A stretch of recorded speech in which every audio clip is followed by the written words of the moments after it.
His head floats past the open doorway to survey the situation. A vintage plaid cloth-covered couch, straight from the 1970s, lies overturned and broken on an arm. A coffee table is flipped upside down. The coasters and books that were once on the coffee table are strewn about the room. Pictures hang askew and a crack runs through the mounted television. An antique bookshelf lay busted, and the wall behind it is broken, exposing the wooden studs. The many telltale signs of a long, well-fought battle are everywhere. Yet, at first glance, Connor sees nothing out of the ordinary. He exercises caution when opening the door and takes a light-footed step inside. He hears nothing. The sound of violence has calmed. Even the wall-mounted clock's second hand has stopped as a timestamp for the event. The person he thought he saw silhouetted through the curtain has disappeared. He only hears the sound of his heart beating and lungs breathing. "Jack!" No response. "What the hell is going on?" He spins about in the clutter, trying to comprehend its entirety. "Jack?" Connor stops spinning and reaches into his pocket for his phone. Realizing he left it out in the car, he calculates the risks of leaving the scene prematurely versus staying inside, mostly unexposed. Liking the latter of the two scenarios, he heads for the landline in the kitchen. Broken glass and ceramic pieces crunch under his feet with every step he takes. He reaches for the phone dangling from the wall. He picks up the receiver, putting it to his ear, thinking maybe someone held the line for a just-in-case scenario. But no luck. Only the loud, repetitive ee-ee-ee-ee of an off-the-hook receiver. He uses his finger to hang up the phone when he notices the small red indicator light of a missed call. The last name on the caller ID is his own, DeSalvo.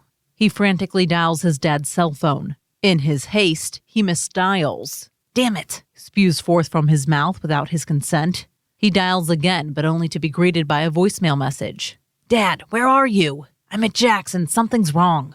Like they've been robbed or something. I can't find Jack. And his house is a mess. I don't know what to do."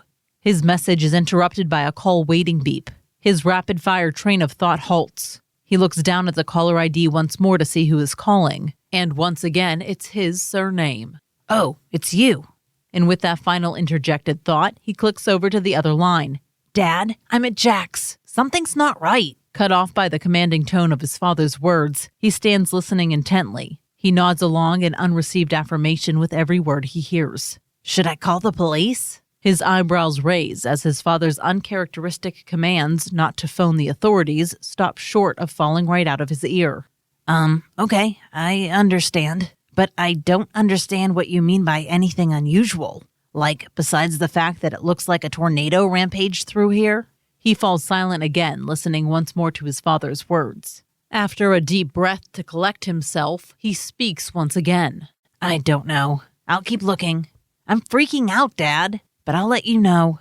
With that, he hangs up the phone and backs up against the wall. His eyes scan the room as his head methodically rotates left to right like a robot on watch. After taking a moment to calming down his built-up hysteria, he tiptoes back into the living room, further crunching the glass underfoot. He starts picking up what he can to put back in place. Connor hefts the overturned and busted-up couch back upright. He sets back a small overturned rocking chair back into rocking position. He looks around, unsure of how he will make sense of any of this, and manage to find anything unusual when everything about this situation is unusual. He starts to move the bookshelf back into place when he notices a small plain shelf behind the drywall, mounted between two studs. Two small, dust-free rings indicate someone took something. He examines further, unsure of what he's looking for. Seeing nothing else, he finishes resting the bookshelf in its rightful place. He continues cleaning up the mess by turning the coffee table back over and placing the scattered books and coasters back on top.